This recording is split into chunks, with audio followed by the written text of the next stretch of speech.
Radyo, ang pinakamatagal na electronic mass communication medium. Sa tagal nito, hindi na lang siya basta radyo, but a companion, yet it continues to face major challenges in the age of the internet. Kaya pa ba nito makipagsabayan? Maibubuga pa ba ang radyo para patuloy na mag-evolve? Well, pag-usapan natin yan ngayon, kasama ang ating special guest. Kaya tara, pag-ulayan ta!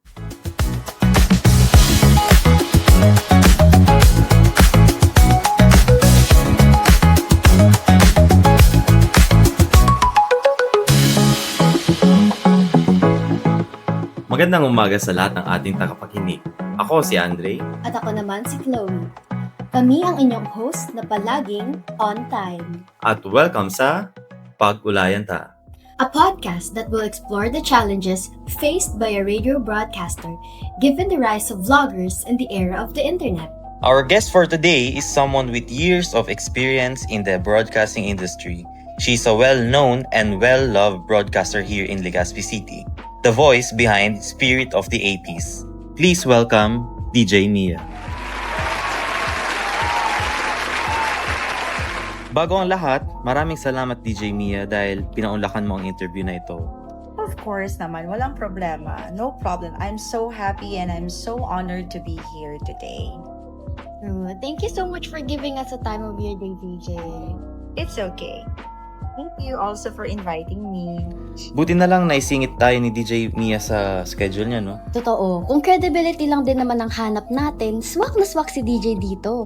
Lalo na sa topic na pag-uulayan ta. Bago pa tumako sa very serious na topic, can you give us a background about yourself before you became DJ Mia? Well, first of all, Chloe and Andre, I would like to say thank you so much, guys, for inviting me over. And it's my pleasure, really, to be here, and I am so honored. Well, my background, I graduated business economics at the University of Santo Tomas. And after that, I had previous jobs before I became DJ Mia, or before I became DJ, a radio Pero, DJ. what inspired you to enter radio broadcasting? Well, would you believe it or not? It was all an accident. Yeah. Although DJing and being a broadcaster, I can say that it's really something in it to us as a family, because my dad was a broadcaster before, and he was a well-known broadcaster, one of the first DJs in the province of Albay, in Legazpi City in particular. And my brother also was a broadcaster, a DJ also in one of the top hit radio station also here in Legazpi City. And bakit ko nasabing accident? Because I was working before in Makati as a trainer. Nagkasakit ako ng dengue. So I really have to go home, to have some time break. Kaya, yun, nakauwi ako dito ng Bicol, ng Legazpi City. Then, my brother invited me to be part of this new radio station na magbubukas during the time. Ano yan? That was Idol FM. Pero before po nun, yung job mo talaga was completely, hindi po siya talaga related sa radio. Wala talaga. I'm not into radio broadcasting. Pero noon, when I was young, because my dad nga was a broadcaster, we were trained already. And So nakikita nyo na po? nakikita ko na, lumaki talaga ako dun sa ganong environment as my dad as a broadcaster. And binigyan niya rin kami ng break when we were still young. Ginawa niya kami mga kiddie newscaster. So that was way back mga late 1980s and early 1990s. Pero ano lang yon, parang extra, mga stint lang. Hindi pa talaga hindi pa talaga siya regular. So, ang tagal pa. And I really didn't see myself becoming a DJ. Because I really wanted something different. Kasi nakita ko sa eldest brother ko, kay kuya, DJ siya, and my dad. I'm not saying na hindi ko gusto, pero parang meron akong sanang career path na gustong gawin. Yun. So, Ilang taon na ba lahat? I mean, ilang taon ka na nasa radyo? I started 2015 in the radio industry and up until now. So, 15... So, mga ilang years na. So, today's 2025. So, 10 mga 10 years. years na rin 10 ako years. nasa radio. And sa loob ng 10 years na yon, ano yung challenges na hinarap mo or naharap nyo sa span na yon? Well, ang dami. Kasi nga ngayon, we are so aware that social media ang Yes. kalaban ngayon ng radio, right? So siguro isa yon sa mga challenge namin na talagang hinarap. Pero yun na nga, because we are so versatile, nag-jive kami doon. Kasi the broadcasting, the radio now, nagkaroon siya ng tawag nito, exposure. Hindi lang sa radio, hindi lang sa airwaves, pati din sa social media. So, yun lang naman siguro yung mga challenges na hinarap namin. Okay, ngayon po, punta na tayo sa pinakalaman ng episode natin.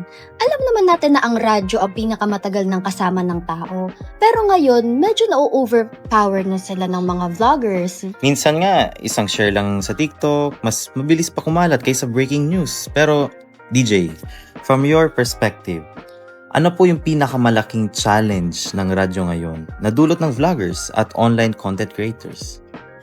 Alright. Sa totoo lang, grabe talaga yung challenge namin ngayon. Masasabi natin na vloggers really are our great competitor. Yes. Kasi anyone kasi can do that eh. So, Yes. Meron ka lang cellphone, kahit nasa kwarto. 'di ba? Mm. Magsalita ka lang, okay ka na. May nakita kang halimbawa ganap or mga events, pwede i-video mo lang, mag-live ka, okay ka na. But it doesn't mean to say that you are a legit broadcaster. Yes. Kasi alam naman natin, ang broadcaster, meron tayong sinusunod na rules and Yes. regulations, policies, etiquette, may mga bawal na i-broadcast, may mga bawal na ipakita sa video, right? So, those are the things na hindi rin alam ng common na mga tao na pwedeng mag-vlog. Pero hindi naman natin sila ina-underestimate or hindi naman natin sila minamaliit. Okay? So, with all due respect with the vloggers right now. Kasi yun na talaga ngayon yung trend. Alright? Yun talaga ang trend ngayon, yung vlogging. Pero yung greatest challenge nga yun, kahit sino kasi sulpot, ang dami. Pero iba pa rin kasi. Pag sinabi mo kasing broadcaster ka, pag sinabi mo kasing DJ ka, and kahit pa paano, you have also built that name already, hindi pa rin. Iba pa rin siya. Meron pa rin siyang tinatawag na demarcation line. So, different thing pa rin siya talaga. Sa tingin niyo po, ano yung mas nahihila ng vloggers sa atensyon ng mga tao ngayon? Yung accessibility ba? Yung personality? Or yung algorithm play na pag-swipe mo, andyan na agad sila? I think one thing, yung algorithm play, kasi pag swipe mo, nandyan na sila. Yes. That is the reason why ngayon, Chloe, as DJ kami ngayon, we also go live over our SOCMED, di ba? We have our pages. Para makasabay kami doon sa trend na yon. Yes. Ayun. And, mga vloggers, they also have their own personality, in all fairness. And tayo kasi, especially us, mga Filipinos, in particular, we are so into reality shows. Ayaw natin yung may mga script, ayaw natin yung parang, alam niyo yon, yung hindi nagpapakatotoo sa pag-broadcast. Yun ang in ngayon. Yung parang hindi siya scripted. Kaya naman, number one ngayon ang mga vloggers din talaga pagdating dyan. Because they can do anything they want. Wala kasing restrictions. Kumbaga, 'di ba? Kung napapansin niyo sa mga vlogging. Sa radyo, may masabi ka lang, pwede kang pasara. Correct. Oo, sa radio kasi magkamali ka lang ng comment, ng adlib, ng spill, pwede ka nang makasuhan. Although naman, meron na rin tayong regulation sa vlogging, right? We know that, alam nyo naman na meron na tayong anti-cyber crime law na hindi ka rin basta-basta pwedeng manira ng tao. Sabi nga ni Isa Bicol, mangratak ngaya kitao yung tao na basta-basta lang, 'di ba? Although, yun na nga, accessible kasi talaga sa social media. Pero DJ, ito yung mahalaga. marami pa ring Pilipino ang walang stable na internet, lalo na sa rural areas. Para sa mga marginalized communities na umaasa sa radyo, paano sila naapektuhan ng shift to online content? Well, we have our own market. We have the vlogging market and we have the radio market. Pero sabi nga, there is a saying, nothing beats the old school. Yes. Right? Nothing beats it. Especially times of calamities din. Yun na nga, example, shutdown ng internet connections. Diba, wala tayong mga data. Radyo pa rin maaasa. Radyo pa rin din. talaga ang maaasahan. Kahit nasa pinakadulo-dulo ka ng bundok, makakaabot pa rin ng signal at makakaabot pa rin ng information sa kanila. Very heavy talaga, no? Kaya kailangan Exactly. nating pag-usapan. DJ Mia, sa panahon ngayon, para ang daming nagsasabi na radio is dying. Do you believe that it's true? I am very sorry, but I beg to disagree. I don't think radio will die. Ayun, narinig We ka na. we can always mix the two technologies. Our radio will always be there. Siguro ang mas maganda, mas i-enhance lang natin yung reach natin. Yes. Radio will always be there and it will never die. Yun. But definitely, I don't see radio will be extinct. So Distinct, I'm masasabi mo sorry. talaga na Distinct. nag-e-evolve ang radyo. Nag-e-evolve ang radyo. Hindi siya mawawala, mas madadagdagan siya. And DJ, honest question lang ha. Sa dami ng pagbabago, sa tingin nyo ba, radio is still radio? Or nag-a-adjust na lang siya para makasurvive? And is that bad or is it part of its evolution? It's not bad, it's part of the evolution. Katulad ng sinabi ko kanina, radio will still be here as long as we really do our best to jive with the evolution. Grabe, sobrang dami nating natutunan kay DJ. At ang dami pang pwedeng pagdiskusyonan. Pero syempre, sa next episode naman, alam naming nabiting kayo. Kaya abangan ang sunod na pag-uulayan ta. Okay, DJ Mia, maraming salamat po ulit for sharing your insights and experiences.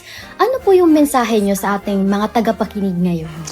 Chloe and Andre, thank you so much for inviting me over to your podcast. And I would like to say thank you so much to all of you listening right now. And siguro message ko lang, let us continue patronizing our radio industry.